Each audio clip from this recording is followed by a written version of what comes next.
Hi everyone. അപ്പോൾ നമുക്ക് ഇന്നൊരു പുതിയ യൂണിറ്റ് ക്യാഷ് ഫ്ലോ സ്റ്റേറ്റ്മെന്റ് എന്ന് പറയുന്ന യൂണിറ്റിലെ ക്വസ്റ്റ്യൻ ഡിസ്കസ് ചെയ്യാം. എല്ലാവർക്കും അറിയാം ക്യാഷ് ഫ്ലോ സ്റ്റേറ്റ്മെന്റ് പ്രിപ്പയർ ചെയ്യുന്നത് അക്കൗണ്ടിംഗ് സ്റ്റാൻഡേർഡ് 3 പ്രകാരമാണെന്നുള്ളത്. മറ്റൊന്നുമല്ല, അവിടെ ഒരു സ്പെസിഫൈഡ് ഫോർമാറ്റ് ഉണ്ട്. ആ ഫോർമാറ്റ് അനുസരിച്ച് വേണം നമ്മൾ ക്യാഷിന്റെ ട്രാൻസാക്ഷനെ ഗ്രൂപ്പ് ചെയ്ത് കൃത്യമായിട്ടുള്ള ഒരു അനാലിസിസ് നടത്തി ക്യാഷിന്റെ എക്സാക്ട് പൊസിഷൻസ്, എവിടെയാണ് കൂടുതൽ ഇൻഫ്ലോ, എവിടെയാണ് കൂടുതൽ ഔട്ട്ഫ്ലോ എന്ന് മനസ്സിലാക്കിയിട്ട് റിപ്പോർട്ട് ചെയ്യാനായിട്ട്. അപ്പൊ നമുക്കിവിടെ ഒരു ക്വസ്റ്റ്യൻ വെച്ചിട്ട് ഞാൻ കാര്യങ്ങളെല്ലാം ഒന്നും കൂടെ പറയാം. അപ്പൊ അതിനു മുമ്പ് ഈ ക്വസ്റ്റ്യൻ നമ്മൾ ഡിസ്കസ് ചെയ്യുന്നതിന് മുമ്പ് ഞാൻ നേരത്തെ പറഞ്ഞു ഈ ക്യാഷ് ഫ്ലോ സ്റ്റേറ്റ്മെന്റിൽ നമ്മൾ ക്യാഷ് ട്രാൻസാക്ഷൻസിനെ എല്ലാം ഗ്രൂപ്പ് ചെയ്യുന്നുണ്ടെന്ന്. നമുക്കറിയാം സാധാരണ ഒരു ബിസിനസ് സ്റ്റാർട്ട് ചെയ്യുമ്പോഴത്തേക്കും ഫണ്ട് പ്രൊക്യൂർ ചെയ്യണം, ക്യാപിറ്റൽ റേസ് ചെയ്യണം. അത് ഇക്വിറ്റി ക്യാപിറ്റൽ ആവാം, പ്രിഫറൻസ് ഷെയർ ക്യാപിറ്റൽ ആവാം, ഡിബഞ്ചേഴ്സ് ആവാം, ബാങ്ക് ലോൺ ആവാം. അതിനോടനുബന്ധിച്ചുണ്ടാവുന്ന ചെലവുകളും ഉണ്ടാവും. ഷെയർ ഹോൾഡേഴ്സിന് ഡിവിഡൻഡ് കൊടുക്കണം, ഡിബഞ്ചർ ഹോൾഡേഴ്സിന് ഇൻട്രസ്റ്റ് കൊടുക്കണം, ബാങ്ക് ലോൺ എടുത്തിട്ടുണ്ടെങ്കിൽ ഇൻട്രസ്റ്റ് കൊടുക്കണം. അപ്പൊ അങ്ങനെ ബിസിനസിന്റെ ഒരു ഫണ്ട് റേസ് ചെയ്യുന്നതും അതിനോടനുബന്ധിച്ചുള്ള ആക്ടിവിറ്റി എല്ലാം നമ്മൾ ഫൈനാൻസിങ് ആക്ടിവിറ്റി എന്നാണ് പറയുന്നത്. നമ്മൾ ഫണ്ട് റേസ് കഴിഞ്ഞാൽ നോർമലി നമ്മൾ ഈ ഫണ്ട് ഡിപ്ലോയ് ചെയ്യുന്നത് അസറ്റ് പ്രൊക്യൂർ ചെയ്യാനായിട്ടാണ്, ഫിക്സ്ഡ് അസറ്റുകൾ.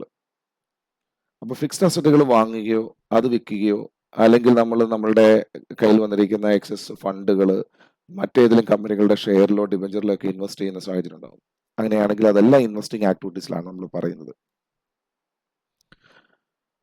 അങ്ങനെ മറ്റുള്ള കമ്പനികളുടെ ഷെയറിലോ ഡിബഞ്ചറിലോ നമ്മൾ ഇൻവെസ്റ്റ് ചെയ്ത് അവിടുന്ന് ഡിവിഡൻഡ് കിട്ടും, അവിടുന്ന് ഇൻട്രസ്റ്റ് കിട്ടും. അത് ഇൻവെസ്റ്റിംഗ് ആക്ടിവിറ്റിയാണ്.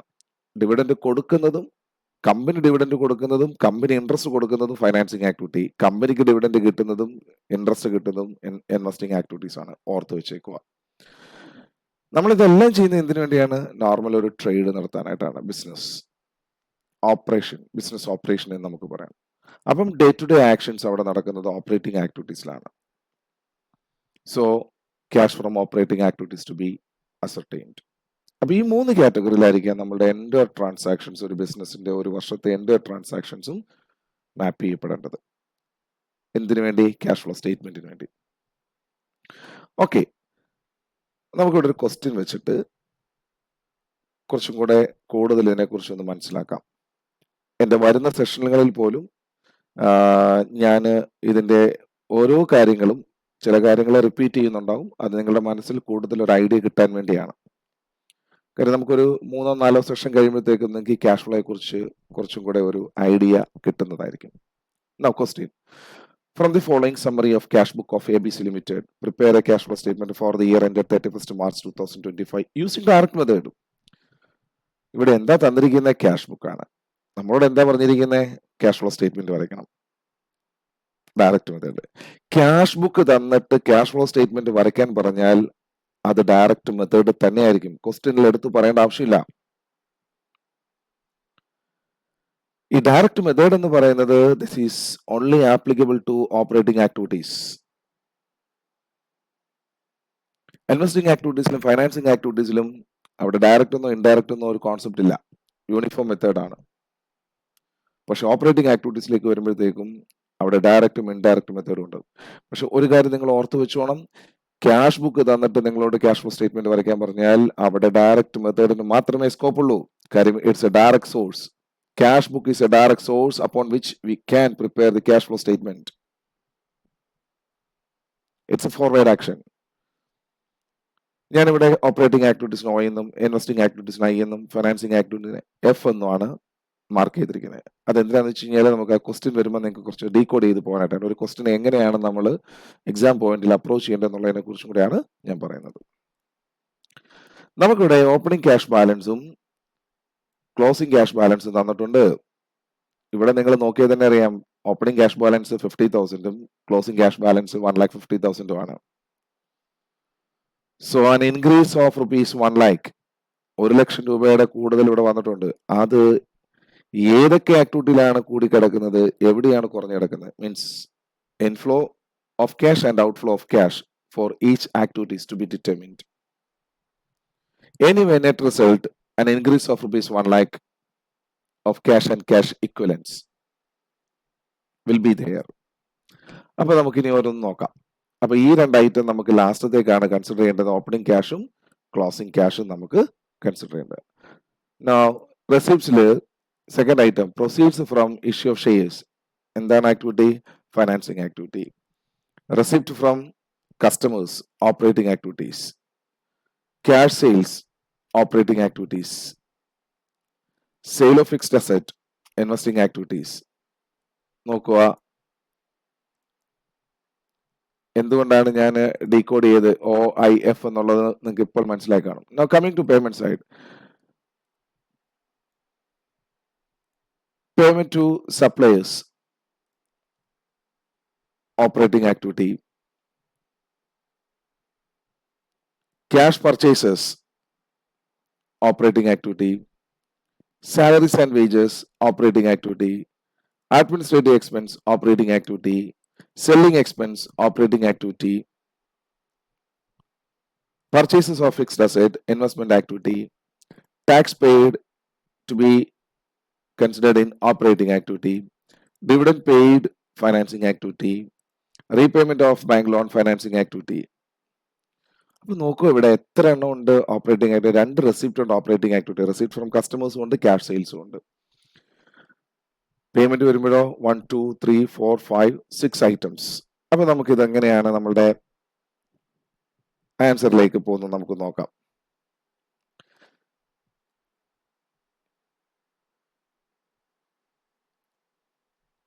ഓക്കെ, ഞാനിവിടെ ഒരു സ്റ്റേറ്റ്മെന്റ് ഓൾറെഡി വരച്ചു വെച്ചിട്ടുണ്ട്, ഫോർമാറ്റ് ഒക്കെ. ഞാൻ പറഞ്ഞല്ലോ, ഇത് നമ്മൾ ഒരു സ്റ്റെപ്പ് ബൈ സ്റ്റെപ്പായിട്ട് നമ്മൾ മനസ്സിൽ ഒരു പ്രൊസീജിയറിനനുസരിച്ച് എഴുതി പോകുന്ന ഒരു കാര്യമാണ്. ബൈഹാർട്ട് ചെയ്യുക എന്ന് പറയുന്നതിനേക്കാൾ ഉപരി നമുക്ക് ഒരു സീക്വൻഷ്യലായിട്ട് കാര്യങ്ങളെ ഒന്ന് കണ്ട് അത് ലിസ്റ്റ് ഔട്ട് ചെയ്യാൻ സാധിച്ചു കഴിഞ്ഞാൽ നമുക്ക് വളരെ എളുപ്പത്തിൽ ക്യാഷ് ഫ്ലോ സ്റ്റേറ്റ്മെന്റ് ഓർത്ത് വെക്കാനായിട്ട് പറ്റും. നമുക്ക് ആദ്യം ചെയ്യേണ്ടത് ക്യാഷ് ഫ്രം ഓപ്പറേറ്റിംഗ് ആക്ടിവിറ്റീസ് ആണ്, then cash from investing activities, then cash from financing activities. അപ്പൊ ഇവിടെ നോക്കുക, നമുക്കറിയാം ഓപ്പറേറ്റിംഗ് ആക്ടിവിറ്റീസിൽ നമുക്ക് മെയിൻ ആയിട്ട് 3 രീതിയിലാണ് ക്യാഷിന്റെ ഇൻഫ്ലോ വരുന്നത്. ഒന്ന് ക്യാഷ് സെയിൽസ് അല്ലെങ്കിൽ cash revenue from operations. Then credit sales നടത്തിയിട്ടുണ്ടെങ്കിൽ അതിന്റെ ക്യാഷ് ഡിറൈവ് ചെയ്യുന്നുണ്ടെങ്കിൽ അത് കൺസിഡർ ചെയ്യണം, cash receipt from customers or debtors. Then any operating income, cash receipt from royalty, fees or commission or any other operating revenue to be considered. അപ്പൊ നമുക്ക് നമ്മുടെ ക്വസ്റ്റില് ഏതൊക്കെയാണ് ഇവിടെ വരുന്ന ഐറ്റം എന്നുള്ളത് നമുക്കൊന്ന് നോക്കാം. ഇവിടെ നമുക്ക് ക്യാഷ് സെയിൽസും റെസിപ്റ്റ് ഫ്രം കസ്റ്റമേഴ്സും നമുക്ക് തന്നിട്ടുണ്ട്. ക്യാഷ് സെയിൽസ് എന്ന് പറയുന്നത് 5 lakhും റെസിപ്റ്റ് ഫ്രം കസ്റ്റമേഴ്സ് എന്ന് പറയുന്നത് 28 lakhs ആണ് തന്നിരിക്കുന്നത്. ഇത് നമുക്ക് അവിടെ പോയി എഴുതാം. 5 lakh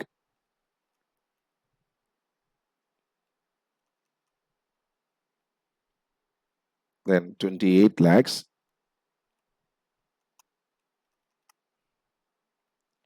നമുക്കിവിടെ cash receipt from royalty or fees, commission അതൊന്നും നമുക്ക് തന്നിട്ടില്ല. ഓക്കെ, അങ്ങനെയാണെങ്കിൽ നമുക്ക് ഇനിയും പേയ്മെന്റ് സൈഡിലുള്ള കാര്യങ്ങൾ നോക്കാം. Payment to supplies 22 lakhs, cash purchases 3 lakh. ഈ 2 കാര്യം നമുക്കൊന്ന് എൻ്റർ ചെയ്യാം. Cash purchases 3 lakh,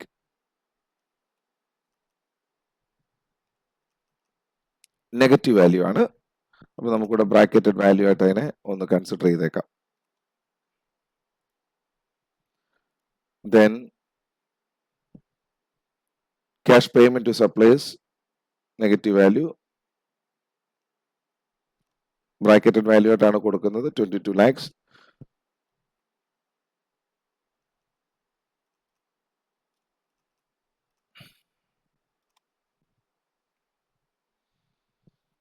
Then salaries and wages, അത് എക്സ്പെൻസസ് പെയ്ഡ് ടു എംപ്ലോയീസ് ആണ് 1 lakh.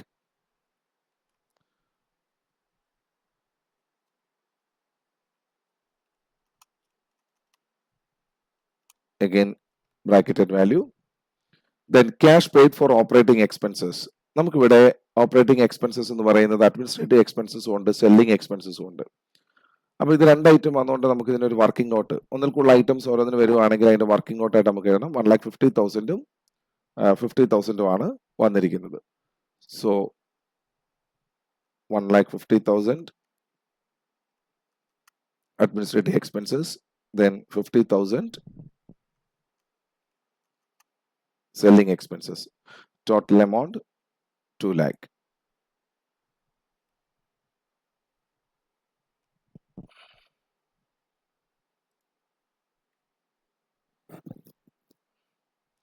ഈ 2 ലാക്ക് വേണം നമ്മളിവിടെ കാണിക്കാനായിട്ട്. Negative value 2 lakh.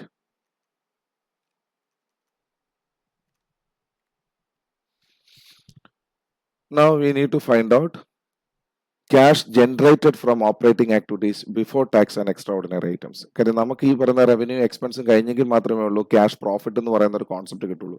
Profit arise ചെയ്തതിനു ശേഷം മാത്രമേ ഉള്ളൂ നമുക്ക് എന്ത് വരുന്നുള്ളൂ, നമ്മളെ സമയത്തോളം ടാക്സിന്റെ ലൈബിലിറ്റി വരുന്നുള്ളൂ. അപ്പൊ നമുക്ക് ഇൻകം ടാക്സ് പെയ്ഡ് എത്രയാന്നുള്ള കാര്യത്തെക്കുറിച്ച് ഒന്ന് കൺസിഡർ ചെയ്യേണ്ടതായിട്ട് വരും. അത് കഴിയുമ്പോഴത്തേക്ക് നമ്മൾ എക്സ്ട്രാ ഓർഡിനറി ഐറ്റംസ്, അത് മറ്റൊന്നുമല്ല, ബിസിനസിന്റെ മുൻകാലങ്ങളിൽ എപ്പോഴോ തർക്ക വിഷയങ്ങളായിട്ട് കിടക്കുന്നതിന്റെ ഇഫക്റ്റ് ഈ വർഷം വരികയാണ്. ചിലപ്പോൾ ബിസിനസിന് ക്യാഷ് കിട്ടുന്ന സാഹചര്യം വരാം.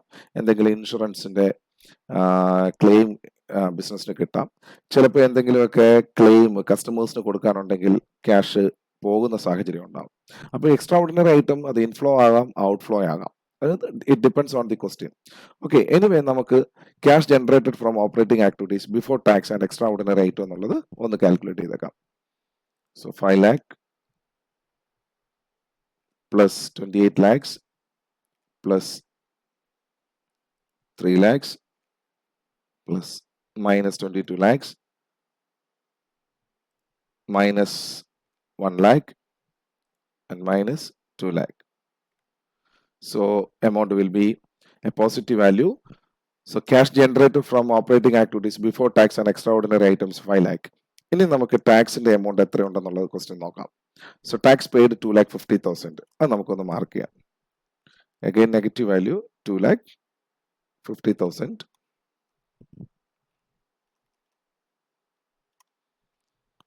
ഡിഡക്ട് ചെയ്ത് കഴിയുമ്പോഴത്തേക്കും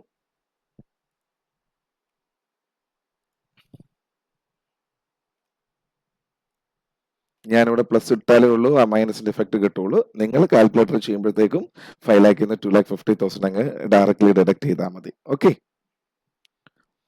കാരണം നമ്മളിവിടെ ബ്രാക്കറ്റഡ് വാല്യൂ ഇട്ട് വരുമ്പോഴത്തേക്കും എക്സൽ ഷീറ്റിൽ അത് കാൽക്കുലേറ്റ് ചെയ്യുമ്പോഴത്തേക്കും പോസിറ്റീവില് ചെയ്തു വന്നെങ്കിലും ഉള്ള നെഗറ്റീവ് ഇഫക്റ്റ് നമുക്ക് കിട്ടത്തുള്ളൂ. ഓക്കെ, എനിവേ, സോ 2,50,000 ആണ്. Now we haven't any extraordinary item. നമുക്കിവിടെ ക്വസ്റ്റ്യൻ തന്നെ നോക്കിക്കഴിഞ്ഞാൽ അങ്ങനെ ഒരു ഐറ്റവും തന്നിട്ടില്ല. അപ്പൊ നമുക്കിപ്പോൾ ഉള്ള ഓപ്പറേറ്റിംഗ് ആക്ടിവിറ്റീസ് എല്ലാം നമ്മളിവിടെ സെലക്ട് ചെയ്ത് വെച്ചിരിക്കുന്ന ഓപ്പറേറ്റിംഗ് ആക്ടിവിറ്റീസ് കംപ്ലീറ്റ് നമ്മൾ എടുത്തു കഴിഞ്ഞു. So we need to find out the net cash from operating activities, that is 2,50,000. നമുക്ക് അതിനകത്ത് ഒരു മാറ്റവും വന്നിട്ടില്ല. 2,50,000 ആയിട്ട് തന്നെ നമുക്ക് എടുത്തെഴുതിയേക്കാം. അപ്പൊ ഇവിടെ പോസിറ്റീവ് വാല്യൂ ആയതുകൊണ്ട് തന്നെ if you want you can write like this: net cash inflow from operating activities. Okay, അപ്പൊ നമുക്ക് ഇത് നമുക്ക് ഇവിടെ ഔട്ടർ കോളത്തിലേക്ക് ഒന്ന് സ്വിച്ച് ചെയ്തേക്കാം. 2,50,000. അപ്പൊ നമ്മൾ ഓരോ ആക്ടിവിറ്റിന്റെ എമൗണ്ട് എഴുതിയപ്പോഴത്തേക്കും അതിന്റെ ഫുൾ അഡ്ജസ്റ്റ്മെന്റ് നമുക്ക് ഫസ്റ്റ് എമൗണ്ട് കോളത്തിലാണ് എഴുതിയിരിക്കുന്നത്. ഫൈനൽ വാല്യൂ വരുന്നത് നെറ്റ് ക്യാഷ് ഇൻഫ്ലോ അല്ലെങ്കിൽ ഔട്ട്ഫ്ലോ വരുന്നത് നമുക്ക് സെക്കൻഡ് എമൗണ്ട് കോളത്തിൽ എഴുതി കാണിക്കാം. Now, after completing cash from operating activities, we are supposed to consider cash from investing activities. അപ്പൊ നമുക്കിവിടെ ഏതൊക്കെയുണ്ട് ഇൻവെസ്റ്റിംഗ് ആക്ടിവിറ്റീസ് നോക്കാം. നമ്മുടെ റെസിപ്റ്റിൽ വരുമ്പോഴത്തെ സെയിൽ ഓഫ് ഫിക്സ്ഡ് അസറ്റും പേയ്മെന്റ് വരുമ്പോൾ പർച്ചേസസ് ഓഫ് ഫിക്സ്ഡ് അസറ്റും ആണ് വരുന്നത്. സോ നമുക്ക് sale of fixed asset value നോക്കാം. സെയിൽ ഓഫ് ഫിക്സ്ഡ് അസറ്റ് 1 lakhും പർച്ചേസസ് ഓഫ് ഫിക്സ്ഡ് അസറ്റ് 2 lakhും ആണ്. Sale of fixed assets first amount കോളത്തിൽ ഇന്നർ കോളത്തിലാണ് നമ്മൾ അത് കാണിക്കുന്നത്. 1 lakh പോസിറ്റീവ് വാല്യൂ ആയിട്ട് നമ്മൾ കാണിച്ചിരിക്കുന്നു. ദെൻ പർച്ചേസസ് എന്ന് പറയുമ്പോൾ ഔട്ട്ഫ്ലോ ആണ്. 2 lakh നെഗറ്റീവ് വാല്യൂ ആയിട്ടാണ് നമ്മളിവിടെ കാണിക്കുന്നത്. അപ്പൊ ഇതിന്റെ നെറ്റ് ഇഫക്റ്റ് എന്ന് പറയുന്നത് നമുക്ക് ഔട്ടർ കോളത്തിലേക്ക് കാണിച്ചേക്കാം.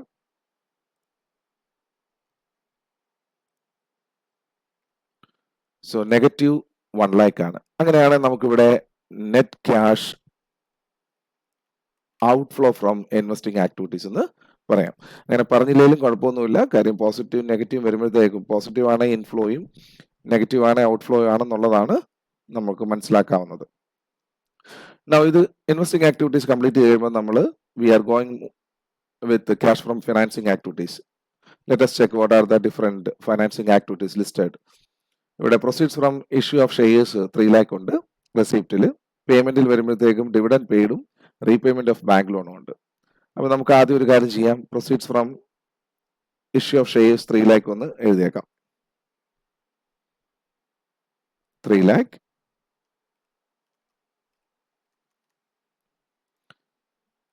ദെൻ പേയ്മെന്റിലേക്ക് വരുമ്പോൾ ഡിവിഡൻഡ് പെയ്ഡ് 50,000ഉം repayment of bank loan 3 lakh ആണ്. Dividend paid negative value outflow ആണ് 50,000 and repayment of bank loan അത് ഔട്ട്ഫ്ലോ 3 lakh ആണ്.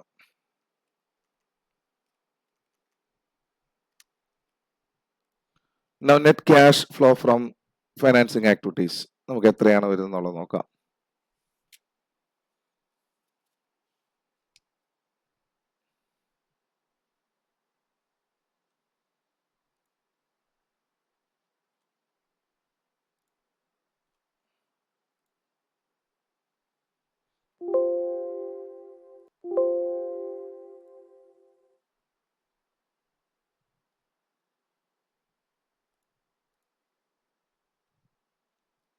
രണ്ട് ഈക്വൽ ടു സൈൻ വന്നായിരുന്നു, അതുകൊണ്ടാണ്. Okay, so negative 50,000. So net cash outflow from financing activities. അപ്പൊ ഇവിടെ നോക്കുവാണെങ്കിൽ നമുക്കറിയാം ഓപ്പറേറ്റിംഗ് ആക്ടിവിറ്റീസിൽ നമുക്ക് 2,50,000 ഒരു ക്യാഷിന്റെ ഇൻഫ്ലോ ഉണ്ടായിരുന്നു. മേ ബി ആ ഫണ്ട് ഉപയോഗിച്ചായിരിക്കുക അതിനകത്ത് നമുക്ക് കുറച്ച് എമൗണ്ട് ഉപയോഗിക്കേണ്ട വന്ന അസറ്റ് പ്രൊക്യൂർ ചെയ്യാനായിട്ട് 1 lakhന്റെ ഔട്ട്ഫ്ലോ നമുക്ക് അവിടെ സംഭവിച്ചിട്ടുണ്ട്. ദെൻ 50,000 ഔട്ട്ഫ്ലോ നമുക്ക് ഫൈനാൻസിങ് ആക്ടിവിറ്റീസിൽ വന്നിട്ടുണ്ട്. അങ്ങനെയാണെങ്കിൽ ക്യാഷ് എത്രയാണ് കൂടിയിരിക്കുന്ന അല്ലെ കുറഞ്ഞിരിക്കുന്നുള്ളതിനെ കുറിച്ച് നമുക്കൊന്ന് ചിന്തിക്കാം. അപ്പൊ ഇനി നമുക്ക് ഈ ഔട്ടർ കോളത്തിൽ വന്നിരിക്കുന്ന 3 ആക്ടിവിറ്റിയുടെയും നെറ്റ് ഇഫക്റ്റ് മാത്രം കൺസിഡർ ചെയ്താൽ മതി. 2,50,000 പ്ലസ് മൈനസ് ആണ് ശരിക്കും, minus 1 lakh, then minus 50,000 will give you a net increase in cash and cash equivalents. ഇവിടെ ഇൻക്രീസ് ആണെങ്കിൽ നമുക്ക് ഈ ഡിക്രീസിന്റെ ഈ ഏരിയ വേണമെങ്കിൽ നമുക്ക് കട്ട് ചെയ്ത് കളയാം. ഫോർമാറ്റ് എഴുതുമ്പോഴത്തേക്കും നമ്മൾ either net increase or decrease, കാര്യം ചെയ്ത് വരുമ്പോൾ മാത്രമേ ഉള്ളൂ ഇൻക്രീസ് ആണോ ഡിക്രീസ് ആണോ നമുക്ക് അറിയാൻ പറ്റുള്ളൂ. ഞാൻ ആദ്യം തന്നെ പറഞ്ഞു ക്യാഷിന്റെ ഓപ്പണിംഗ് ബാലൻസ് നോക്കുക 50,000, closing balance 1,50,000, which means an increase of rupees 1 lakh in cash position. അത് തന്നെയാണ് നമ്മൾ സ്റ്റേറ്റ്മെന്റ് വരച്ചപ്പോഴും വന്നത്. പക്ഷെ നമ്മളിവിടെ സ്പ്ലിറ്റ് ചെയ്തപ്പോൾ ഓപ്പറേറ്റിംഗ് ആക്ടിവിറ്റീസിലാണ് 2.5 ലക്ഷം രൂപയുടെ ഇൻഫ്ലോ കിടക്കുന്നത്. ബാക്കി 2 ആക്ടിവിറ്റിയിലും ക്യാഷ് പോവുകയാണ് ചെയ്തിരിക്കുന്നത്. ഓക്കെ, നൗ ഇനി നമുക്ക് ഓപ്പണിംഗ് ക്യാഷ് ബാലൻസ് എത്ര ഉണ്ടെന്ന് നോക്കുക. 50,000. നമുക്കത് ക്വസ്റ്റിലേക്ക് ഒന്ന് ആഡ് ചെയ്ത് കൊടുക്കാം. 50,000. Now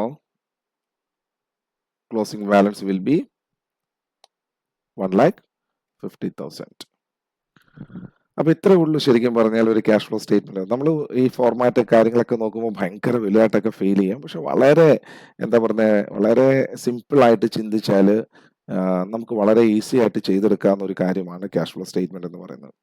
അപ്പൊ എല്ലാവർക്കും മനസ്സിലായെന്ന് ഞാൻ വിശ്വസിക്കുന്നു. എൻ്റെ വരുന്ന വീഡിയോകളിലൊക്കെ നമുക്ക് ഇൻഡയറക്റ്റ് മെത്തേഡിനെ കുറിച്ചൊക്കെ ഡിസ്കസ് ചെയ്യാനുണ്ട്. ക്യാഷ് ഫ്രം ഓപ്പറേറ്റിംഗ് ആക്ടിവിറ്റീസ് മാത്രം വെച്ചിട്ടുള്ള പ്രോബ്ലംസിനെ നമുക്ക് ഡിസ്കസ് ചെയ്യാനുണ്ട്. അപ്പം അതിൽ നമുക്ക് ഡയറക്റ്റ് മെത്തേഡിൽ നിന്ന് എങ്ങനെയാണ് സ്വിച്ച് ഓവർ ചെയ്യുന്നത്, ഇൻഡയറക്റ്റ് മെത്തേഡിലേക്ക് എങ്ങനെ സ്വിച്ച് ഓവർ ചെയ്യാം എന്നുള്ളതിനെ കുറിച്ചാണ് വരുന്ന വീഡിയോകളിൽ ഞാൻ പറയാനായിട്ട് ശ്രമിക്കുന്നത്. അപ്പം അത് തീർച്ചയായിട്ടും നിങ്ങളൊന്ന് കണ്ടു നോക്കുക. കാണുമ്പോൾ നിങ്ങൾക്ക് 4-5 പ്രോബ്ലം നമുക്ക് കഴിയുമ്പോഴത്തേക്കും ക്യാഷ് ഫ്ലോ സ്റ്റേറ്റ്മെന്റിന്റെ ഏത് ക്വസ്റ്റ്യൻ ചോദിച്ചാലും നമുക്ക് ആൻസർ ചെയ്യാനായിട്ടുള്ള ഒരു കേപ്പബിലിറ്റി ഉണ്ടാവണം. അപ്പം എല്ലാവരും ചെയ്ത് നോക്കൂല്ലോ അല്ലേ? ചെയ്ത് നോക്കണം. This very very important question. 15 മാർക്കിന് വേണമെങ്കിൽ ചോദിക്കാം, 7 മാർക്കിനാണെങ്കിലും ചോദിക്കാം എക്സാം പോയിന്റിൽ നമുക്ക്. സോ വളരെ കാര്യമായിട്ടൊന്ന് ശ്രദ്ധിച്ചാൽ മാർക്ക് സ്കോർ ചെയ്യാവുന്ന ഒരു യൂണിറ്റ് തന്നെയാണ് ക്യാഷ് ഫ്ലോ സ്റ്റേറ്റ്മെന്റ്. അപ്പൊ ശരി, നമുക്ക് അടുത്ത വീഡിയോയിൽ കാണാം. Thank you.